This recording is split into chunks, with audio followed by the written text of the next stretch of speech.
All right, this is a ribeye steak. Nicely marbled, a lot of good fat coming through there. This is what I'll be throwing on the grill tonight.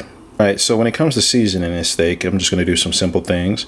We just got peppercorns we're gonna ground up. A little sea salt here, of course, because I like a little crunch. Beef oil, just gonna hit it with that. Rub it down. You wanna make sure we season it. There you go, press the peppercorns off in that baby. Add that in, some garlic, pepper, hibiscus, and to moisturize everything. Red wine splattered every dang where. Now we're gonna add some butter. Red wine base. That's it. Yeah, baby. It's gonna penetrate that. Horseradish, first round. Will set your soul on fire. See what this is about. Good to go.